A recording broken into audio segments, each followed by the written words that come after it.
नमस्कार, मैं राकेश कुमार सोनी फिर आपके सामने टीम प्रिंस की ओर से।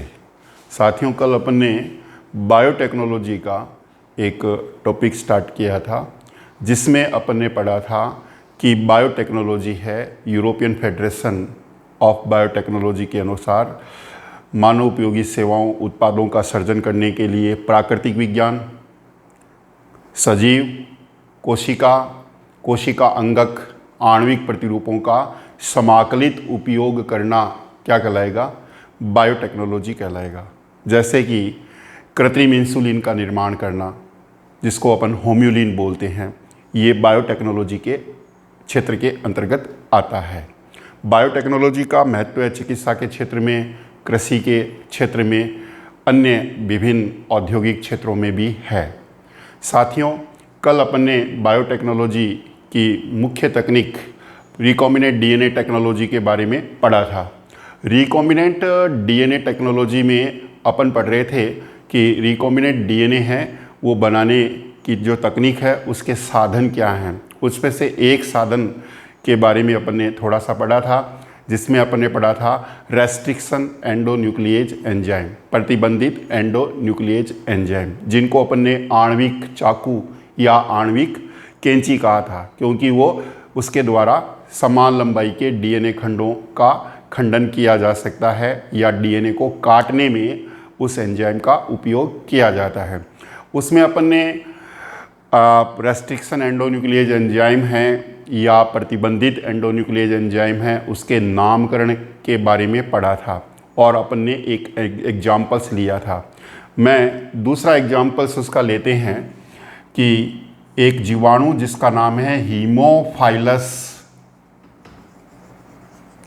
इन्फ्लुएंजा। हीमोफाइलस इन्फ्लुएंजा ये सूक्ष्मजीव या जीवाणु हैं जिसके द्वारा प्राप्त होने वाले एंडोन्यूक्लिएज एंजाइम का नाम क्या होगा? देखिए, ये इस जीवाणु के नाम का वंश है, ये इस जीवाणु के नाम की जाति है। वंश है हीमोफाइलस, जाति है इन्फ्लुएंजा। मान लेते हैं इसका डी प्रभेद है और प्रभेद का क्रमांक सेकंड है। इस जीवाणु से प्राप्त होने वाले एंडोन्यूक्लिएज एंजाइम के का नाम क्या होगा? तो कल अपन ने पढ़ा था कि वंश के नाम का पहला अक्षर यहाँ पर क्या है? एच है। वंश के नाम का पहला अक्षर एंडोन्यूक्लिएज के एंजाइम के नाम का पहला अक्षर होगा। दूसरा नियम अपन ने पढ़ा था कि जिस जीवाणु से एंडोन्यूक्लिएज एंजाइम प्राप्त होता है उस जीवाणु की जाति का प्रथम अक्षर और द्वितीय अक्षर क्या होंगे? उस एंडोन्यूक्लिएज एंजाइम के नाम के दूसरे और तीसरे अक्षर होंगे। यहाँ पे देखिए कि जाति का जो नाम है उसका प्रथम अक्षर क्या है? आई। दूसरा अक्षर क्या है? एन। तो आई जो होगा वो आई एंडोन्यूक्लिएज एंजाइम के नाम का क्या हो जाएगा? दूसरा अक्षर हो जाएगा, और जिसको अपन स्मॉल लेटर में लिखेंगे, इसलिए अपन ने क्या लिखा? कैपिटल एच के आगे स्मॉल आई, जो एंडोन्यूक्लिएज एंजाइम के नाम का क्या है? दूसरा अक्षर है। अब जीवाणु की जाति का दूसरा अक्षर क्या है? एन, जो एंडोन्यूक्लिएज एंजाइम के नाम का क्या बन जाएगा? तीसरा अक्षर बन जाएगा एन। इसी प्रकार से अपन ने एक नियम ये पढ़ा था कि अगर जीवाणु का प्रभेद ज्ञात है तो प्रभेद को चौथे अक्षर एंडोन्यूक्लिएज एंजाइम के नाम का क्या बनाते हैं? चौथा अक्षर बनाते हैं। और प्रभेद का क्रमांक ज्ञात है तो क्रमांक को अपन रोमन संख्या में व्यक्त करते हैं। इस प्रकार से हीमोफाइलस इन्फ्लुएंजा जीवाणु के डी प्रभेद के सेकंड क्रमांक से उत्पन्न होने वाले प्रतिबंधित एंडोन्यूक्लिएज एंजाइम का नाम क्या हुआ साथियों? Hind second, HIND second, hind second. साथियों, आपको ये जानकर आश्चर्य होगा कि सर्वप्रथम खोजा गया प्रतिबंधित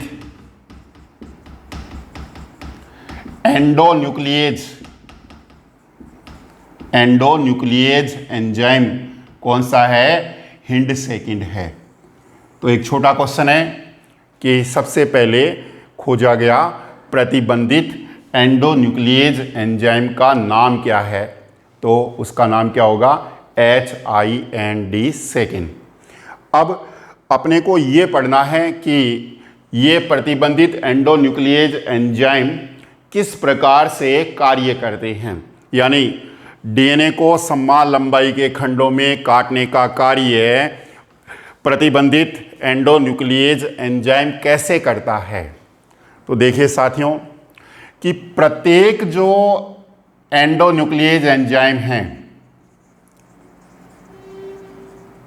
प्रत्येक जो एंडोन्यूक्लिएज एंजाइम है उसका अपना अपना डीएनए पैलिंड्रोमिक अनुक्रम होता है।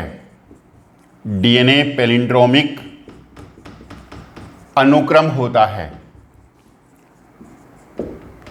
अब प्रश्न ये उठता है कि डीएनए पैलिंड्रोमिक अनुक्रम है क्या? तो सिंपली अपन पहले पढ़ते हैं कि पैलिंड्रोम क्या है। पैलिंड्रोम का अर्थ होता है कि ऐसा नाम जो लेफ्ट टू राइट या राइट टू लेफ्ट दोनों ओर पढ़ने पर समान आता है। फॉर एग्जाम्पल जैसे नमन अपन लिखते हैं, तो नमन को अपन ने यूं पढ़ा तो भी क्या आया? नमन। और नमन को अपन ने यूं पढ़ा तो भी क्या आया? नमन आया। इसलिए ये एक शब्द है, वो शब्द क्या है? एक पैलिंड्रोम है। ठीक इसी प्रकार से अपन एक एग्जाम्पल और लेते हैं, कनक। कनक को अपन यूं पढ़ेंगे तो भी कनक पढ़ा जाएगा, और कनक को अपन राइट टू लेफ्ट पढ़ेंगे तो भी कनक पढ़ा जाएगा। इसी प्रकार से आपके दिमाग में भी इस प्रकार के कई नाम हैं जो पैलिंड्रोम हैं। अब प्रश्न उठता है कि डीएनए पैलिंड्रोमिक अनुक्रम क्या है? तो डीएनए पैलिंड्रोमिक अनुक्रम का मतलब है कि डीएनए का ऐसा खंड जो 3' to 5' और 5' to 3' दोनों दिशाओं में पढ़ने पर न्यूक्लियोटाइडों का या क्षारकों का अनुक्रम समान आता है। उस डीएनए खंड को अपन क्या कहेंगे? डीएनए पैलिंड्रोमिक अनुक्रम कहेंगे। अब अलग अलग जो रेस्ट्रिक्शन एंडोन्यूक्लिएज एंजाइम हैं उनका अपना अपना विशिष्ट पैलिंड्रोमिक अनुक्रम होता है। For example Eco R second एक रेस्ट्रिक्शन एंडोन्यूक्लिएज एंजाइम है, प्रतिबंधित एंडोन्यूक्लिएज एंजाइम है।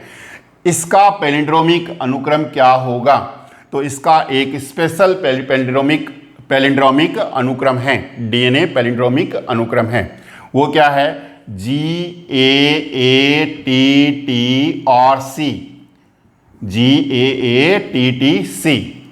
अब अपने को पता है कि G का पूरक क्या होता है? C। A क्षारक है, उसका पूरक क्या होता है? T। इस A का पूरक क्या हुआ? T। T का पूरक क्या हुआ? A। इस T का पूरक क्या हुआ? A। और इस C का पूरक क्या हुआ? G। तो अपन देख रहे हैं कि 3' to 5' पढ़ने पर भी क्षारकों का अनुक्रम क्या आ रहा है? GAATTC आ रहा है। और 3' to 5' पढ़ने पर यह आ रहा है, और 5' to 3' पढ़ने पर भी क्षारकों का अनुक्रम क्या आ रहा है? GAATTC आ रहा है। तो दोनों दिशाओं में क्षारकों का अनुक्रम क्या आ रहा है? समान आ रहा है। अपने को पता है कि G और C क्षारकों के मध्य ट्रिपल हाइड्रोजन बंड होता है, A और T के मध्य डबल हाइड्रोजन बंड होता है, A और T के मध्य डबल, फिर A और T के मध्य डबल हाइड्रोजन बंड, A और T के मध्य डबल हाइड्रोजन बंड, और G और C के मध्य क्या है? Triple hydrogen bond. इस प्रकार से इको आर सेकंड जो इस्चेरिचिया कोलाई जीवाणु के आर प्रभेद के सेकंड क्रमांक से उत्पन्न होने वाला या उसमें पाया जाने वाला रेस्ट्रिक्शन एंडोन्यूक्लिएज एंजाइम था, उसका एक विशिष्ट डीएनए पैलिंड्रोमिक अनुक्रम है। वो कौन सा है? घटक। अपन शॉर्ट में क्या पढ़ेंगे? घटक। क्योंकि GAATTC क्षारकों का अनुक्रम है जो 3 से 5 और 5 से 3 दोनों दिशाओं में पढ़ने पर क्षारकों का अनुक्रम क्या आ रहा है, समान आ रहा है। ऐसे अनुक्रम को अपन क्या कहते हैं, डीएनए पैलिंड्रोमिक अनुक्रम कहते हैं। अब एंडोन्यूक्लियेज एंजाइम जो भी है वो किस प्रकार से डीएनए को समान लंबाई के खंडों में काटता है। तो मैंने बताया आपको कि प्रत्येक एंडोन्यूक्लियेज एंजाइम है उसका अपना विशिष्ट, वो अपने डीएनए पैलिंड्रोमिक अनुक्रम को क्या करता है, पहचानता है। मान लीजिए इकोआर सेकंड से अपन ने इसको उपचारित किया डीएनए को, तो ये अपने इस पैलिंड्रोमिक अनुक्रम को पहचानेगा, परंतु इस डीएनए पैलिंड्रोमिक अनुक्रम को वो मध्य से नहीं काटेगा। कहां से काटेगा फिर, उसके डीएनए पैलिंड्रोमिक अनुक्रम के किनारे पर स्थित विशिष्ट नाइट्रोजनीय क्षारकों के मध्य शर्करा फास्फेट आधार बंध से क्या लगाएगा, कट लगाएगा। तो जब अपन इकोआर सेकंड से डीएनए को उपचारित करते हैं तो सबसे पहले वो क्या करता है, अपने डीएनए पैलिंड्रोमिक अनुक्रम घटक को पहचानता है और घटक को पहचान कर वो उसको मध्य से न काट के कहां से काटेगा, उस डीएनए पैलिंड्रोमिक अनुक्रम के किनारे पर स्थित जो क्षारक अनुक्रम है उसके मध्य के हाइड्रोजन बॉन्ड से क्या लगाएगा, कटिंग लगाएगा। तो यहाँ पर ये G और A के मध्य से क्या लगाएगा, शर्करा फास्फेट आधार बंध को काटेगा। तो दो उत्पाद बन जाएंगे। एक उत्पाद तो ये बन जाएगा 3', यहाँ क्या है G, यहाँ क्या है ट्रिपल हाइड्रोजन बॉन्ड, और यहाँ क्या है C, उसके आगे क्षारक अनुक्रम कौन सा है T, उसके आगे फिर T, उसके आगे फिर क्या है A, उसके आगे फिर क्या है A। ये डबल बॉन्ड, ये डबल बॉन्ड था, ये डबल बॉन्ड था, ये डबल बॉन्ड था, और ये कौन सी ध्रुवता थी 3' और ये ध्रुवता कौन सी थी 5'। तो एक प्रोडक्ट तो ये बना। दूसरा प्रोडक्ट क्या बन जाएगा, इतना इतना प्रोडक्ट बन जाएगा, ये इतना इतना। इसमें क्षारक अनुक्रम क्या है,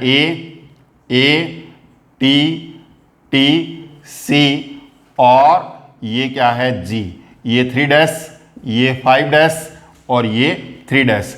इस प्रकार से ये दो प्रोडक्ट या दो उत्पाद बन जाएंगे।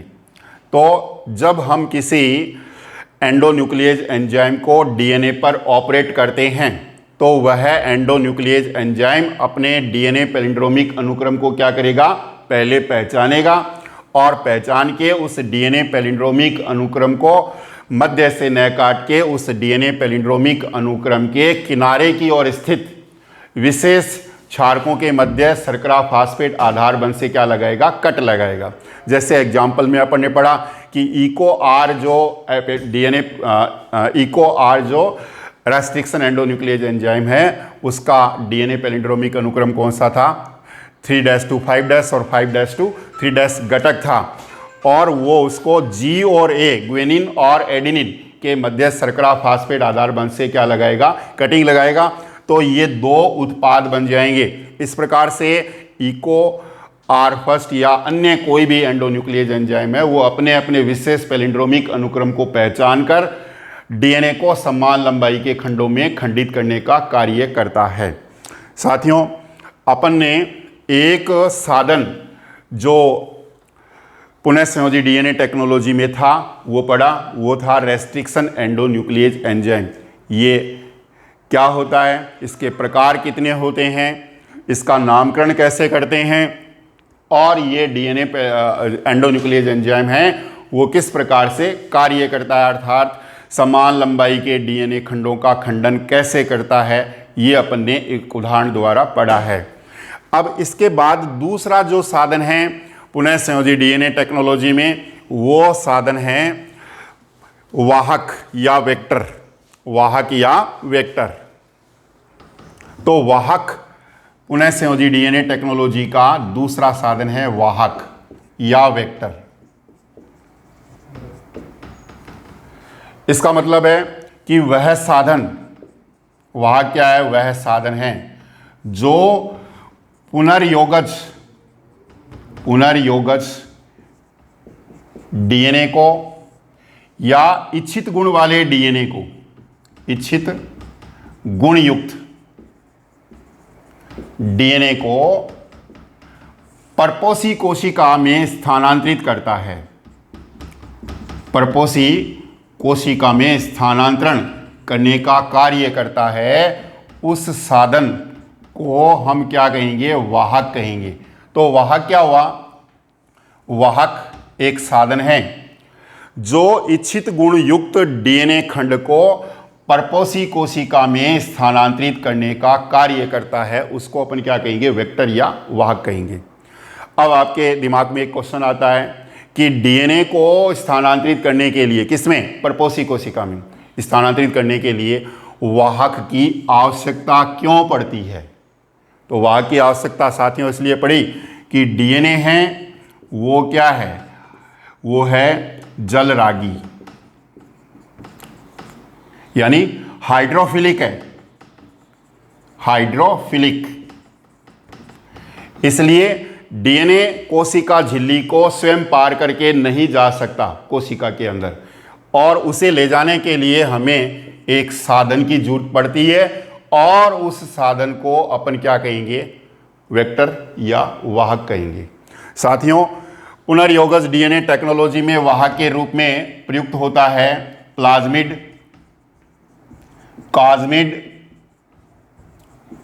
फाज्मिड, प्लाज्मिड, कॉज्मिड, फाज्मिड और जीवाणुभोजी। जीवाणुभोजी विषाणु या बैक्टीरियोफाज, ये मुख्यतः प्रयुक्त होने वाले वाहक हैं जो इच्छित गुण वाले डीएनए को परपोषी कोशिका में स्थानांतरित करने में प्रयुक्त होते हैं। अब इनमें से अपन थोड़ा थोड़ा इनके बारे में स्टडी करते हैं कि ये होते क्या हैं। देखिए, प्लाज्मिड क्या है और प्लाज्मिड के एग्जाम्पल्स कौन से हैं, ये अपने को पढ़ना है। प्लाज्मिड, प्लाज्मिड क्या है? कुछ जीवाणुओं में, सभी जीवाणुओं में नहीं, कुछ जीवाणुओं में मुख्य वर्ताकार डीएनए के अलावा जो डीएनए की वलय पाई जाती है, उस डीएनए की एक्स्ट्रा वलय को या अतिरिक्त वलय को, अतिरिक्त डीएनए की वलय को अपन क्या कहेंगे? प्लाज्मिड कहेंगे। ये मान लेते हैं मुख्य वर्ताकार डीएनए है, डीएनए की वलय है। तो प्लाज्मिड क्या हुआ? कुछ जीवाणुओं में पाए जाने वाला अतिरिक्त डीएनए का रिंग या वलय क्या कहलाएगा? प्लाज्मिड कहलाएगा। अब प्लाज्मिड के एग्जाम्पल्स लेते हैं अपन। PBr 322, ये क्या है? एक प्लाज्मिड है। PBr 322 क्या है? एक प्लाज्मिड है। अब कौन से जीवाणु में ये प्लाज्मिड है? ई कोलाई जो जीवाणु है उसमें पाया जाने वाला एक एक्स्ट्रा डीएनए का रिंग है और उसका नाम क्या है? PBr 322। ये PBr 322 है, इसका आणविक क्लोनिंग में सबसे ज़्यादा वाहक के रूप में उपयोग किया जाता है। तो यहाँ पर एक छोटा सा क्वेश्चन है कि आणविक क्लोनिंग में सबसे ज़्यादा वाहक के रूप में प्रयुक्त होने वाला प्लाज्मिड कौन सा है? तो वह प्लाज्मिड कौन सा है? PBr 322। अब PBr 322 है क्या?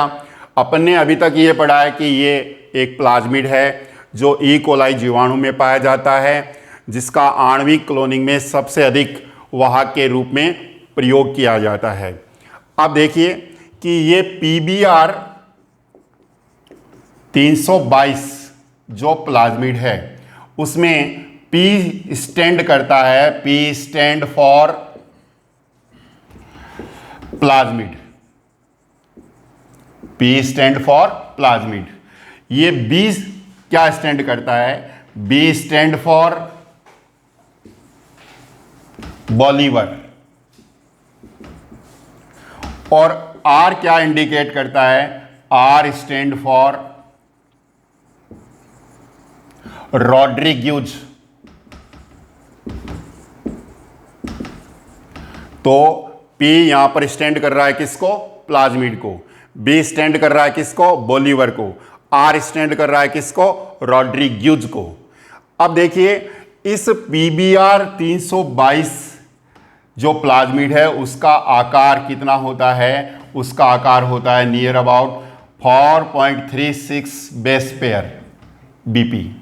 ये इसका पीबीआर 322 का क्या है, आकार है। और मैंने पहले भी बताया कि इसका यूज आणविक क्लोनिंग में वाहक के रूप में सर्वाधिक किया जाता है।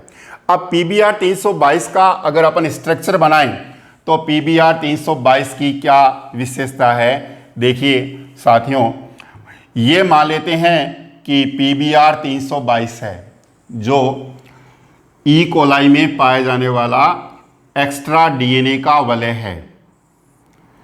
इस पीबीआर 322 का आकार तो अपने पढ़ा था नियर अबाउट कितना है,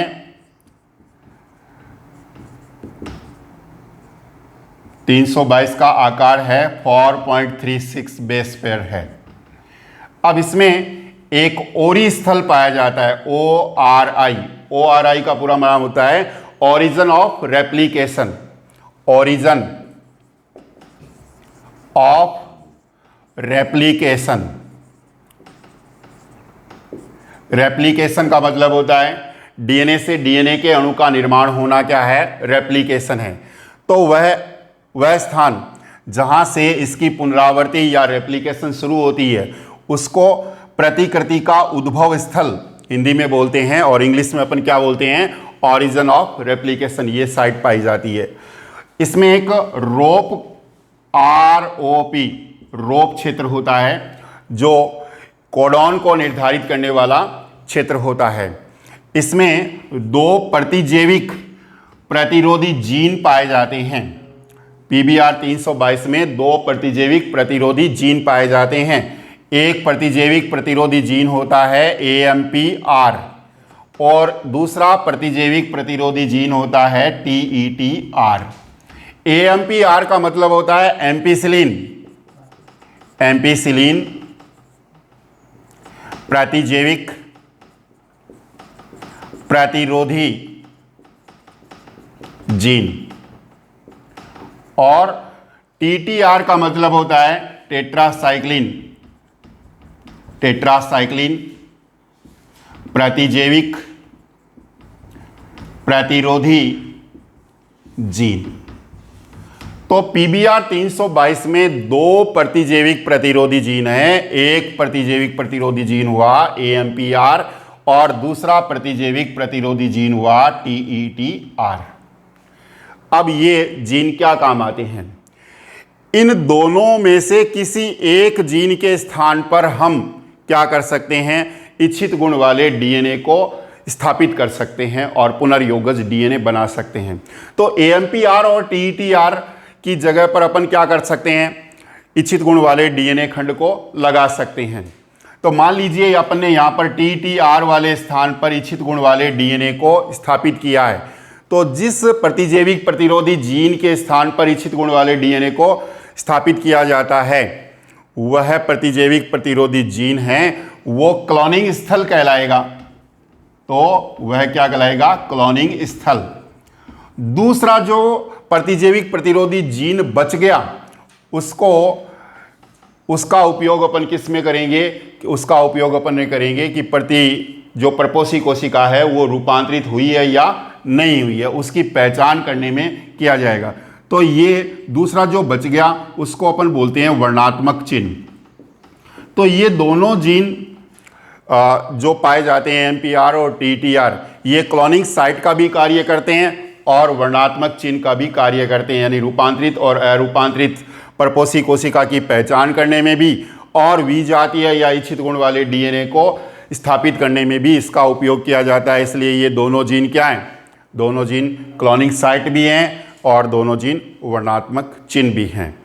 अब इस पीबीआर 322 में क्या पाया जाता है, विभिन्न एंडोन्यूक्लिएज एंजाइम से कटने योग्य पैलिंड्रोमिक अनुक्रम पाए जाते हैं, जैसे सेल, बाम, सेलबाम फर्स्ट, क्ले, इकोआर फर्स्ट, पीएसटी फर्स्ट, पीवीयू और पीएसटी